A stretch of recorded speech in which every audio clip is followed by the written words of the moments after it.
Welcome to Can You Hear Me Now? And this is our first inaugural intimate gathering of souls actually here, human beings live in person.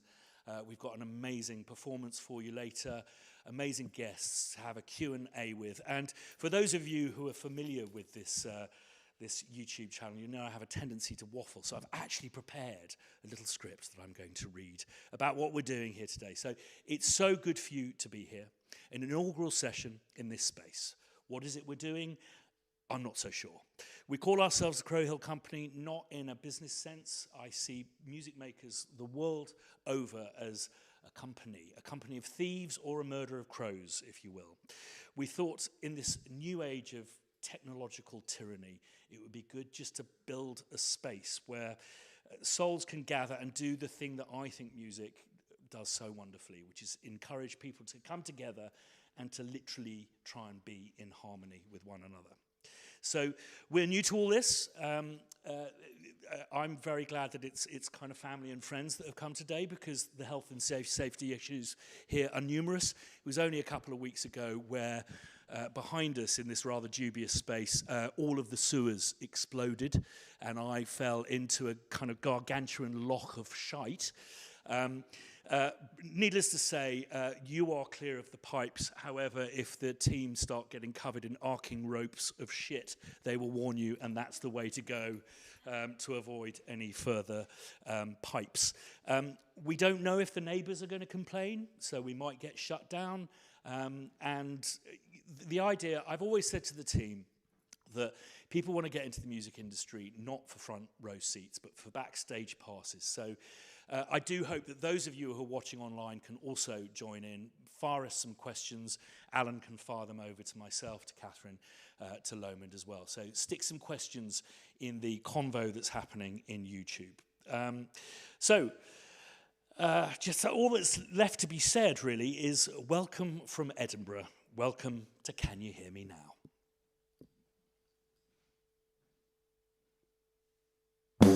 If you feel like Can You Hear Me Now? Live from Edinburgh. Or abandon ship, open a can of whatever you sip and join the fellowship.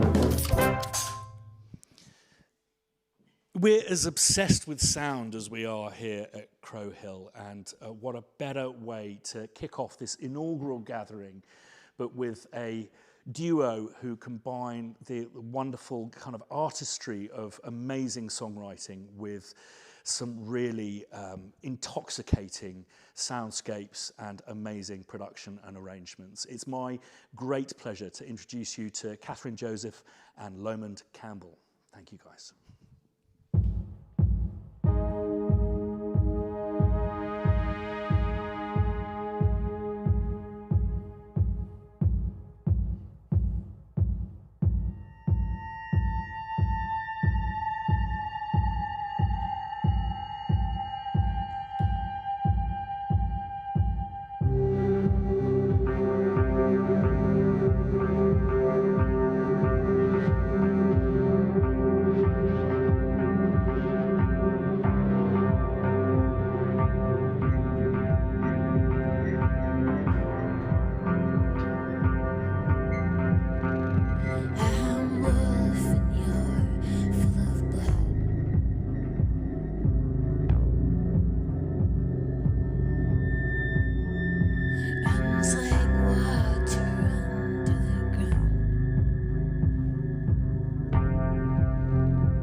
that you want me. You were safe only when I'm gone.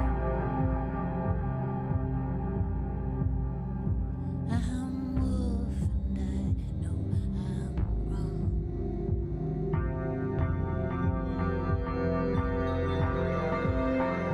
Come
Thank you.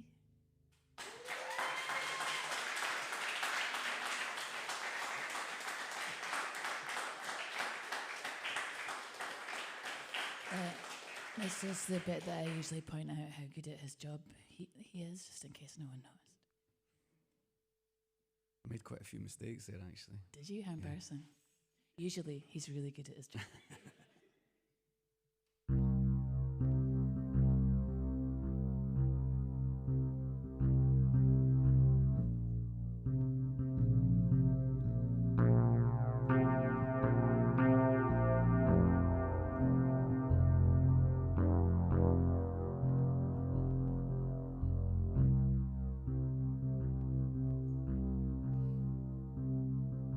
In this dark light is altered. Turn your back to its bone.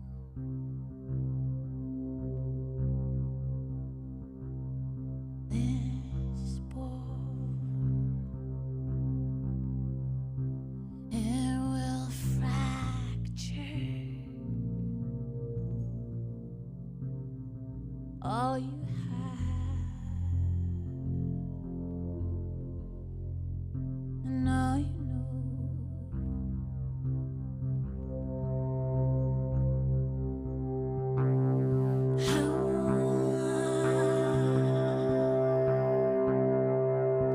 Have you waited?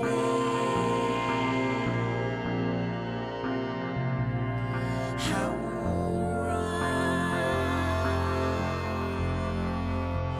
are you here? The sound of bone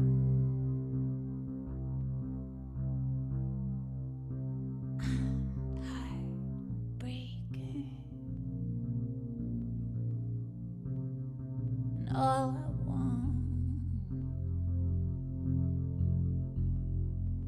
is you to come.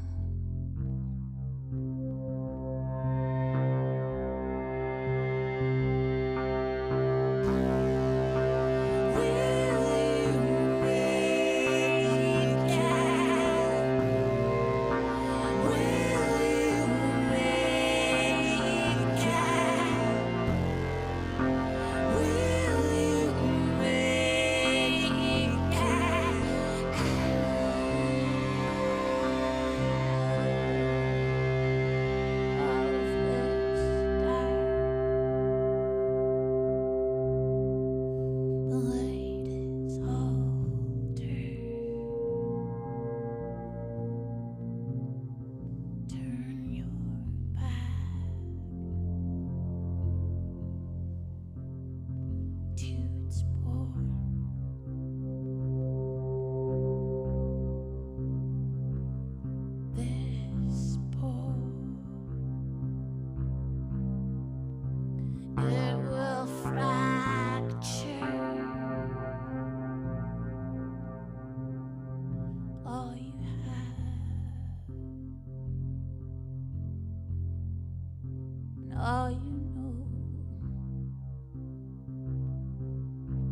This is the one the neighbours might hate.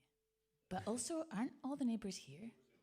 The neighbours are so beautiful. I love your neighbours. 1, 2, 3.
Thank you so much for being so kind. That's amazing. Well, what can we say about that? I'm going to take a little 5-minute breather and then we're going to have a chat about this. Just absolutely effing amazing. Thank you so much. A little update is due.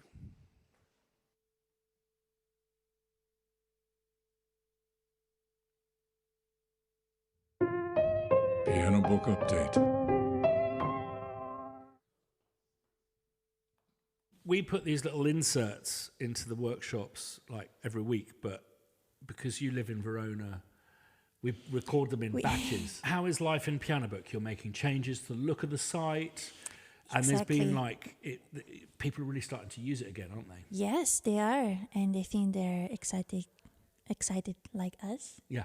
And how are people, because like a real kind of change in not direction but focus and emphasis with Piano Book is this idea of people's stories, the stories of the instrument, the place, and the people behind them.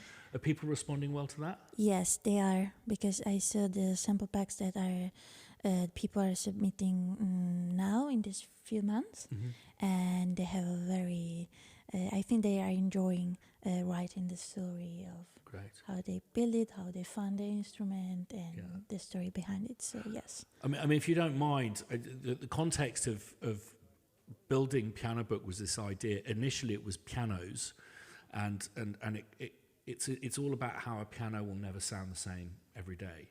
And then we expanded it to all instruments, and then it just suddenly dawned on me that it's like really magic that you can be playing someone that you've never met, playing an instrument that you've never seen or used.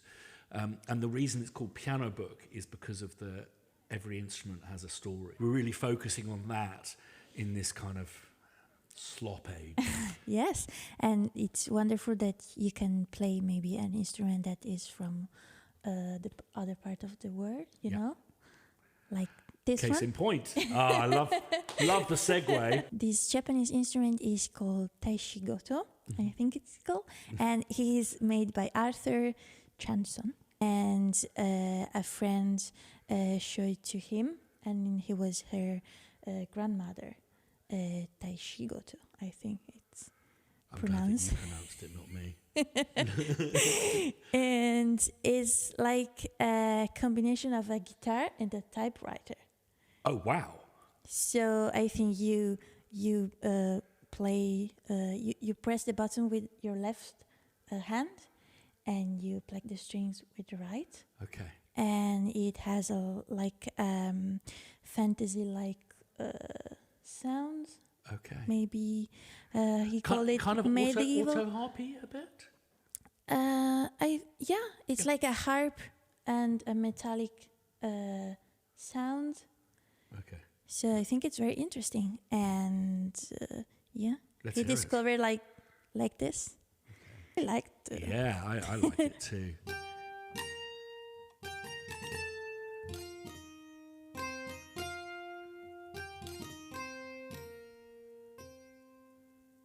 It's a lovely sound. This kind of thing. I'm sorry. I know I'm a bore where this is concerned, but when you hear kind of stuff with a load of harmonics and flams, it's kind of fun to go or even lower. Yeah.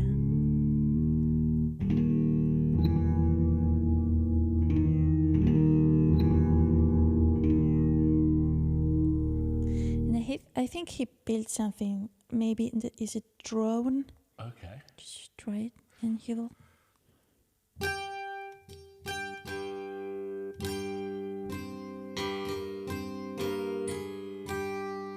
Yeah. I have to put reverb on Yeah, everything. with reverb, and then. And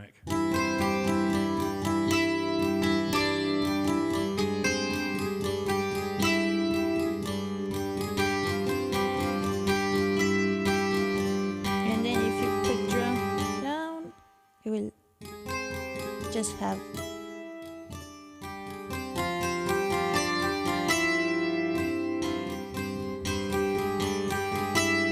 Yeah, something I'm really encouraging with the Crow Hill stuff that we're doing is for people to try and get these front panel stuffs onto controllers, because you can really colour a performance with these different, well, they're different sample signals, aren't they?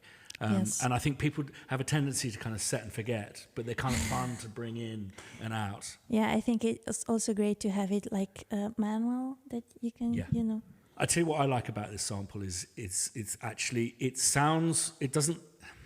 doesn't sound like, oh, it's like some kind of crazy exotic instrument. It sounds familiar, but not too much. Yeah, exactly. You don't quite know what it is. Yeah. No, brilliant. I think it's great. Pianobook.co.uk. If you haven't experienced it, I do recommend shuffling along there. Thanks so much to Amelia for being such a fantastic chief curator of piano books. She's actually here in the audience today. We're here with an intimate crowd of family and friends, our inaugural live event here to do a workshop with Lomond and Kathryn. That was just the most amazing performance. I familiarised myself with your work over the last few months and stuff, but it wasn't until seeing it come together in the sound check did I just truly appreciate this. No, it's this combination of songwriting and that kind of electronica. They don't coexist so comfortably in my experience, and you've brought these two things together so hypnotically. How did it all start? I just started doing the sound there, and Kathryn came into play, and I did the sound for her, and she was such a kind of almost like a mythical, enigmatic creature in Aberdeen, and a bunch of guys who were massive fans had came up to me and said, bootleg it, because she's so shy and she'll never make a record, even though she should, and this is the only way we'll ever get to a recording of those songs. And I was like, I'm not comfortable bootlegging something. And they were like, But he did. you can't tell her. And then immediately did. And I did it, yeah. They bought me a pint. So, that was the first time I ever recorded Kathryn. She didn't know about it. And then we kind of lost touch, and she got famous and won the Scottish Album of the Year award. About 50 years later? About 50 years later. And then we kind of, I met you again, I came to see you play, and then out of the blue, she just went, to come and make a record at your house. So she did. But it was out of the blue. It was a really strange, like the plan was to work with someone else who I really liked, but it was like I agreed to it, and then I just had this moment of I want to go to the lengths, which is his beautiful studio. Yeah, if you haven't checked out, we made a video up there, and I'm not ashamed to admit it's been a little bit of an inspiration for this place, if the truth be known. There's a mutual jealousy happening. Yeah. I'm just going to move. Yeah. Sorry. That's okay. So we don't feedback. And could you tell us about that space? So, are you from whereabouts? Are you? I'm from the Borders actually, but we were in Aberdeen, moved to Edinburgh. You moved to Glasgow, more or less, and then. We moved from Edinburgh because there was this building. It was a former primary school built in 1966, kind of rural primary school, came up for sale up near Fort William, and we just loved it. It was a wreck, but it was this. You could see this beautiful kind of silhouette of like what could be an amazing modernist building, and we loved it. So we bought it as a kind of wreck, and then just did it up over about 5 years. And the idea was to turn it into kind of a space like what you're doing here, just somewhere where people can come and work and make music, and I can keep all my stuff, like I build instruments and whatnot, so I can keep all my instruments and installations and stuff there. And Kathryn really loved it as a space. I was obsessed with it. I was like, even if he's a dick, I still want to go. And sure enough, I was. No, but we were saying earlier, you can get a measure of someone from the surroundings. Yeah, well, I knew his wife was really amazing, so that means he's okay. We had a gentleman come in today and go, look at the gongs on that one, when we walked in. Was it me he was talking about? So how did the process begin? Was it like I work this way? So the first record, I had written all the songs, and I was basically like, I just want you to do whatever you want. I loved that he did both, like he was a singer-songwriter, but also did all of that amazing noise that is the most beautiful thing I've ever heard. So I was just like, here you go. Could you please make this good? Could you please make me less shit? and so he did, and it was just, but it was, he made it. It was so minimalist, and I loved it. Like I was just like, this is. I loved it. Like it was exactly what I wanted it to be, and yeah. Weird. So you sent me the sort of demo recordings that she'd done on her phone, just with on a rickety piano at your boyfriend's house, kind of out of tune piano, just with a phone sitting on the piano. And when I heard it, I was like, you don't need a producer. In fact, you don't even need a studio. This sounds so warm and beautiful. You should just put it out. save a bit of money. And kind of when you came up, I think you did want me to do quite a lot, or you had an idea that I would do quite a lot I thought you would, yeah. electronics and stuff on it, but I was just like, no. And we both fell into that. This has to be quite raw and honest. And actually, there's hardly any even reverb. We mostly used natural reverb from the space. And any electronics we did were like whisper quiet. But it was just such a beautiful space to be in, and like you're staring at the water. You're in this, huge, beautiful minimalist room, and also they have the best dog in the world, Bo, who came at one point when I was recording, put her head on my knee. Oh. You could hear me snuffling with joy on the record. It's just like, please let me get through this, so that it's on it. This is a take that's on it, and I did. It's like when a dog goes, I know you think everything you do is shit, but this one's fine. Mm-hmm. It was perfect. She's amazing. And actually, that's weird you say that, because that's when all of the kind of things that you learn not to do when you're recording, it's like it just goes out the window. Let your dog in the room. Well, yeah, just let her pad about so you can hear her claws in the space. And, it's so good. And actually, we've got a lot of windows, and it's by a main road, and there's tractors and stuff go past it. So I never really want to record up at the window, but because Kathryn was so like, you're going to get the best performance out of me up here, we just had to do that and not really care about extraneous noise. It just became But I love that kind of thing. Yeah, absolutely. I love beautiful. We mic'd up your creaky old chair. Yeah. I'm talking about the actual chair.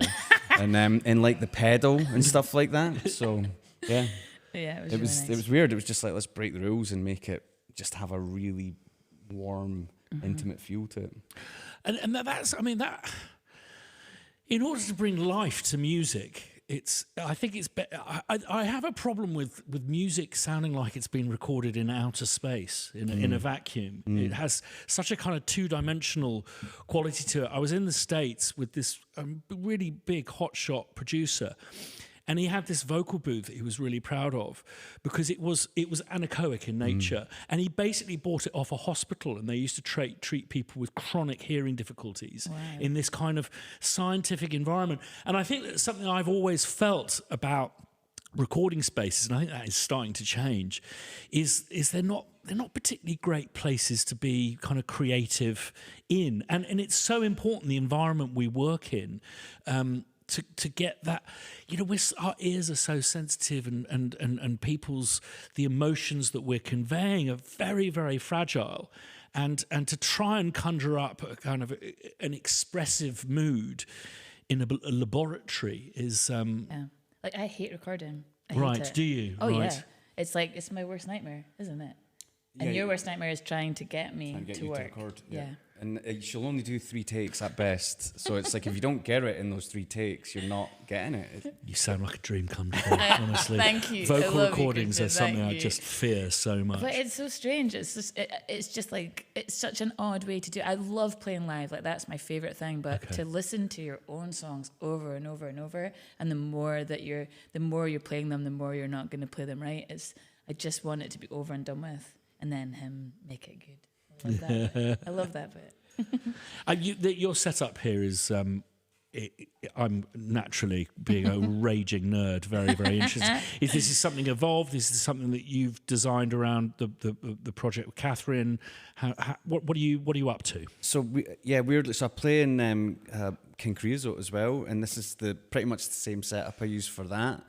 And I do solo stuff, and it's pretty much the same setup for that. Mm-hmm. Basically, it's kind of, you can be a little bit experimental with it, but it's pretty solid. So it's like, when you play live, you just become really stupid, and I don't want to mess up. Such a good way of no one has ever noticed. Don't worry. Believe me.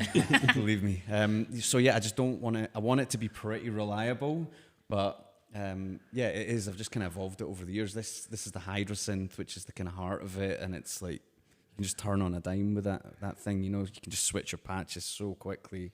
Right. And yeah, it's great. And this is the push 3 that I use for kind of, it's not backing tracky, it's all split up. So if Kathryn makes a mistake, which believe me, she does. Oh my God, does she? It gives me a bit of flexibility to get back into it, or it's not playing it as a backing track. So if she goes out, I can jump back to where she's meant to be, and she's like, nothing ever happened. I was so sure I was perfect. I've done everything right, but no, he's like, And I've fixed everything. terrifyingly made it okay behind the scenes. Yeah. And is that important to you, Kathryn, that it's not just a backing track, that it Yeah. Yeah, I love that he's doing it all live. It's beautiful. Yeah. It's beautiful. But yeah, in this record, it's like the opposite from the first one, isn't it? Like, we went to Black Bay Studio in Lewis. Do you know them? No. You would love them. You'd love it, yeah. Oh, it's beautiful. It's an old crab factory. Yeah. In Great Bernara. Yeah. So it feels like you're on the edge of the world there. Yeah. Like, right on the edge of the map. But it's amazing. Yeah. It's quite similar. Yeah, it is. You would love each other. Pete's amazing. He's amazing, and originally you weren't able to do it.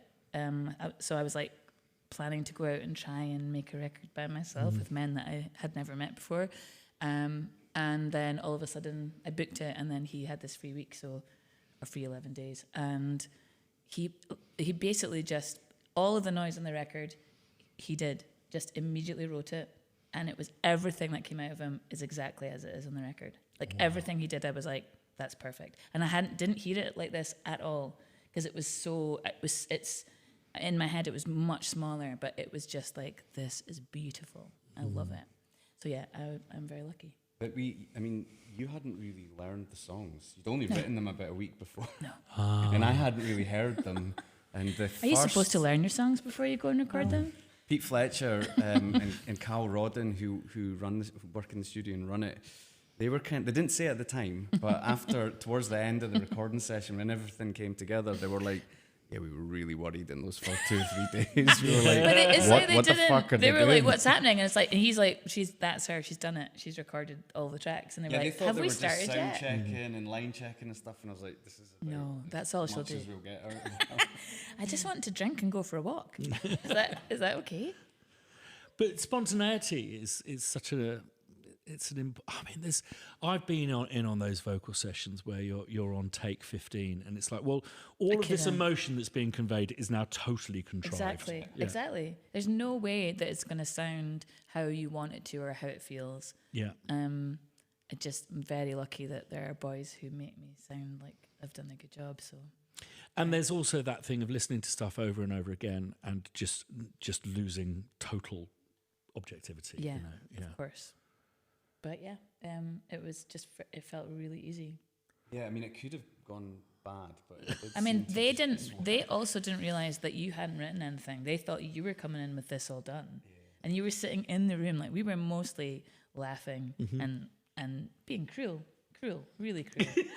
And he was like just a genius, like working away with his headphones on, making my entire record perfect. And nobody. You guys were going out for lunch, having a great just time. like They just gave me a tiny little desk in the corner of the control room, and I was just like with my headphones on. It is very strange that you managed to do that, but I'm so glad. Would you not say though that playing live for so long gives you that kind of confidence is not the word, but one way or another will make it work.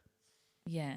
Dr. Stage, I think my parents used to call it. I going into a believe in recording situation where we really prepared. It's like, well, just make it work. Yeah, it'll make sense at the time. Yeah, I definitely, it's the weirdest feeling. It's very strange because I'm so sure that I'm shit all the time, and then you play a gig and it's like, oh, I remembered most of it. I played mostly the correct notes. It's very weird. It's a very weird feeling, but it's also like the most addictive feeling in the world. I love it. It's the only time where I don't think about how shit I am. It's nice. We're going to turn over to the audience to ask some questions in a minute. And if you guys have got anything who are attending on YouTube, stick them in the conversation thingy. The ticker-tapey thingy, which is good. I believe we have a question, and Alan's going to fire it. We do. It's this is from Ellery. She's asking, how do you guys come up with ideas? Do they come together in person? So do you get together in person and bounce ideas off each other or over the internet? Oh. It's evolved, isn't it? Yeah, it has changed, I think. The way that we're working now is much more... Like, I think the next record is going to be me writing to what he does, which before that both of these last records have been my songs are finished and then he better. But weirdly, the stuff we've been doing lately, you've been improvising over with like something Elizabeth Fraser style nonsense. God, I wish. Words. I wish it was and as good as that. It is good. It is good, and it's kind of like you can half recognize the words she's singing. So I think we're going to try and do more with that, just improvised melodies and. Like just when, if you're writing something, sometimes the first thing you've done is probably the best, but you do it so many times that it turns into a completely different shape. So I love the idea of just we went away for a week to write, and it was like just the first thing that comes out is the thing that we're going to record. Something that I experience a lot talking to people who are starting out in music is there seems to be people who fall into two camps, people who have difficulty starting, but which I definitely fall into that camp massively. But there's also a huge number of people who really find it difficult to finish stuff. Do you think it's important to create a kind of ring fence around it so we are finishing by this day? Or are you a little bit like kind of freer and easier about a project? How long did the last album take, for example? 11 days. Yeah. Wow. Yeah. I mean, that's really... I mean, the songs were written, but all of that is 11 days. The way it sounds, so which is amazing. But you also write in bursts. Yeah. So you'll I not write anything for how long? 3 years. So, 11 songs every 3 years. Is that? Should I be allowed to do this job? I'm not sure, but it's I feel very out of control of when it happens, which is, I wish that I did it more, but it just for between each record, it has been 3 years between each one. Well, the first one was like 20 years.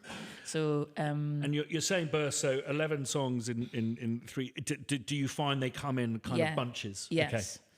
But like nothing, that feeling of nothing. Like I go back to I don't know how to write a song. I don't understand how to do it. I feel you on It's Capricorn. It's because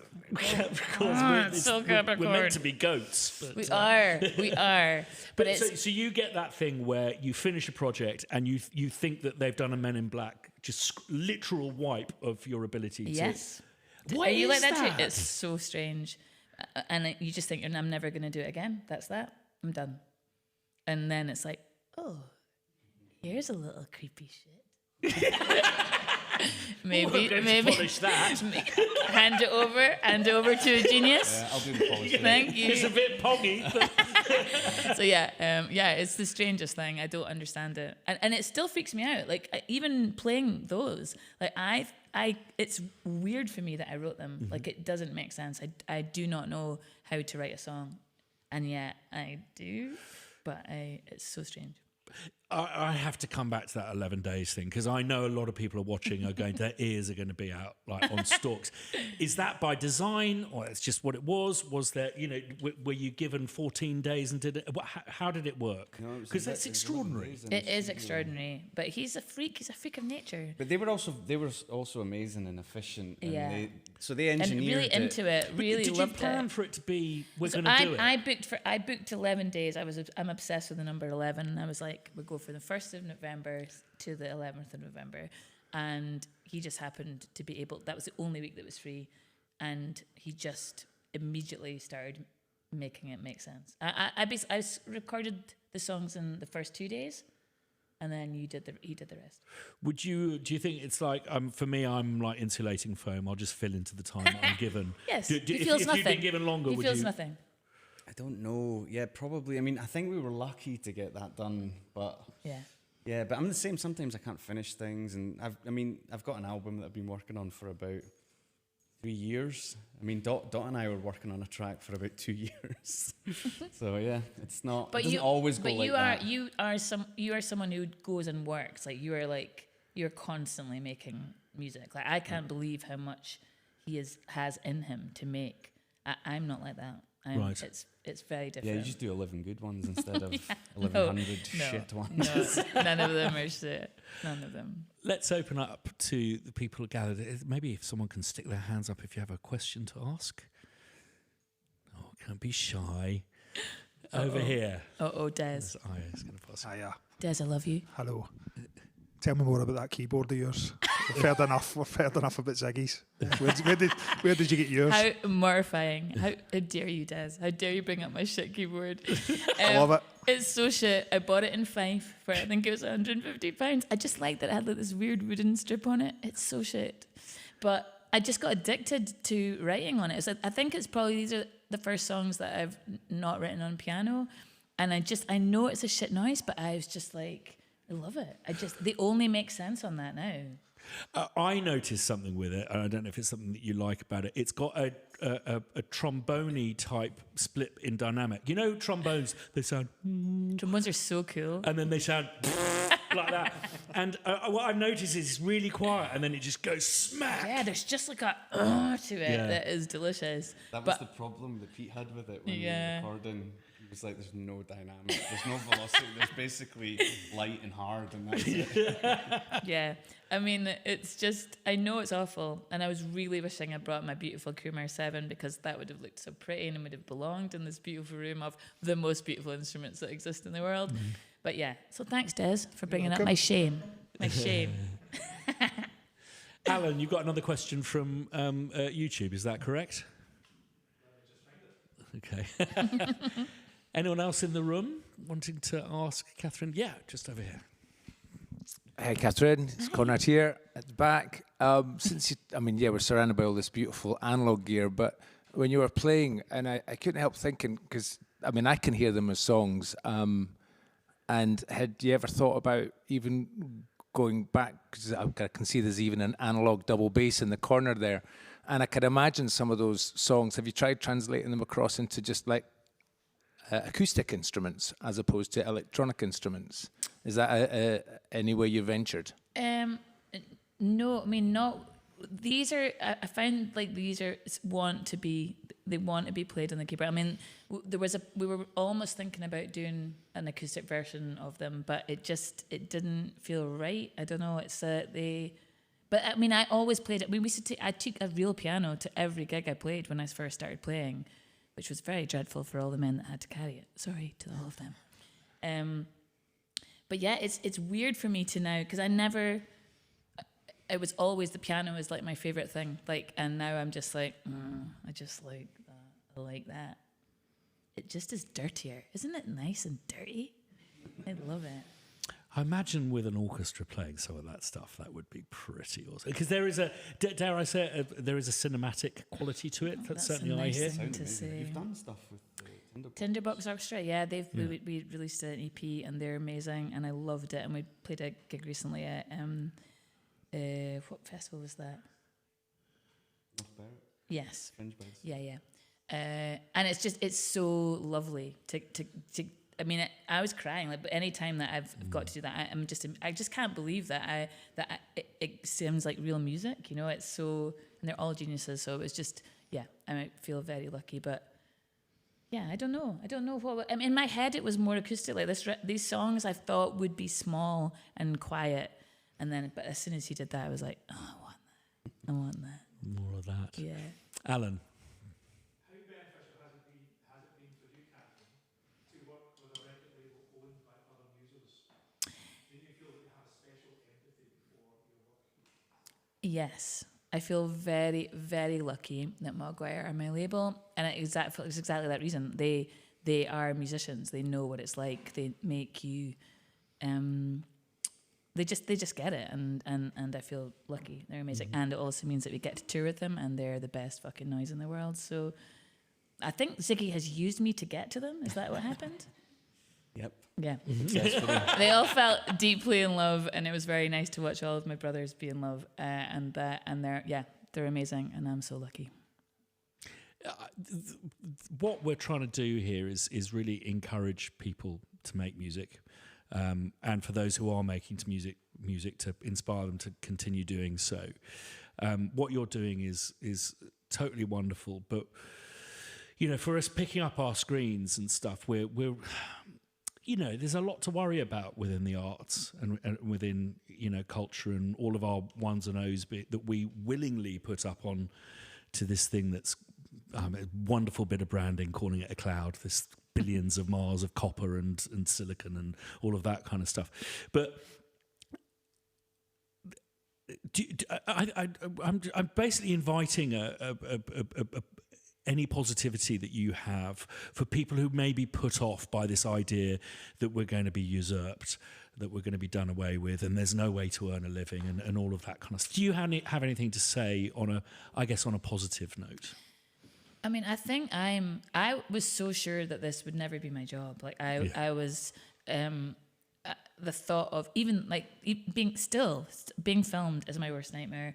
Getting my photos done are a nice moment, but and so I was so late to it. You know, I was 40 before I made a record with my neighbours, and it was just, it didn't feel like I would ever actually do this, and then suddenly it was. And so I think I am a very odd part of this industry, but the way that how kind everyone was to me, how all of the things I thought would happen. I thought that I would have so many people being horrible, and I've not had it. I've just had the loveliest 12 years ever, and been so lucky and met the best humans ever, and got to work with the best humans ever. So it's the weirdest job, and it is brutal, because you're addicted to something that is feeding on you feeling mostly shit and turning that into songs. And then you have to, it is harder and harder to get gigs or to be paid enough to do it. But I think just once you're in it, it is the best job in the world. Like I know how lucky I am, and I love it. I love it so much. I think that so many people kind of hark back to some invented halcyon era when musicians, like I'm talking about the biomass of musicians, earned a lot of money. Yeah. And it's like, well, point to me in history when that has been the case, you know, from traveling troubadours to, you know, running away with the circus. But, you know, I think one of the biggest things that you have to factor into this job is the fact that you do. I mean, I always say, if you can do something where you look forward to Monday, not to Friday, I think that you're... But I think you can hear it. You can hear the people who are doing it because they love it, you know? Yes. If you're doing it because you want to be famous or you want to be rich, you're fucked. It's like you have to make music that is just because it's in you, and if it makes sense to anyone else, that's lovely.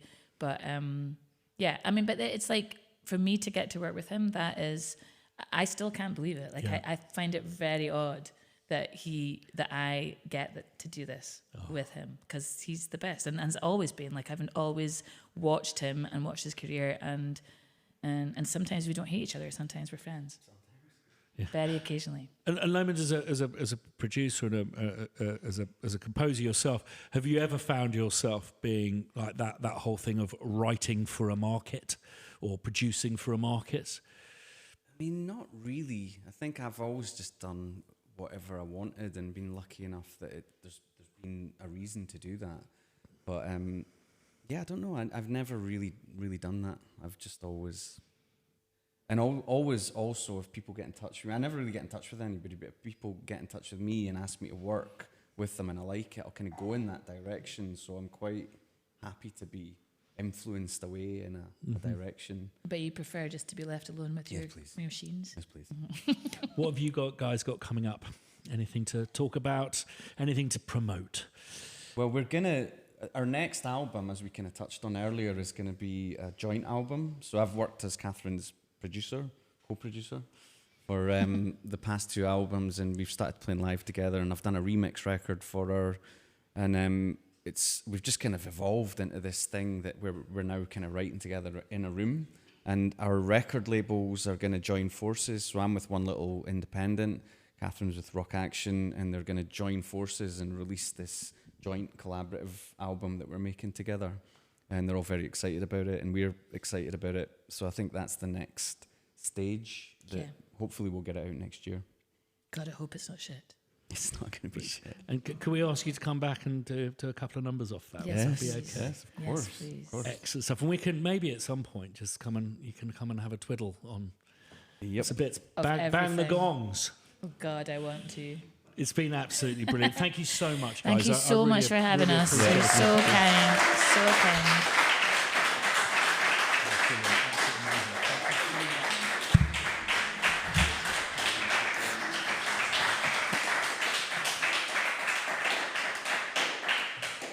So we got through it. There's no bursting sewers with all of the stuff.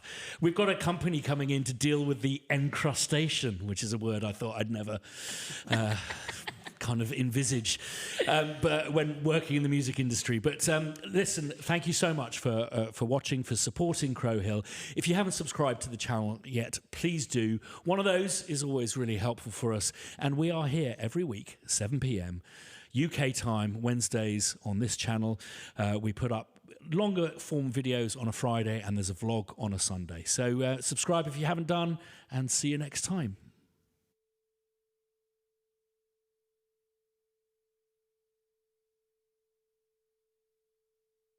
If you feel like Can you hear me now? losing a Live find someone from Edinburgh. or abandon ship, open a can of whatever you sip and join the fellowship.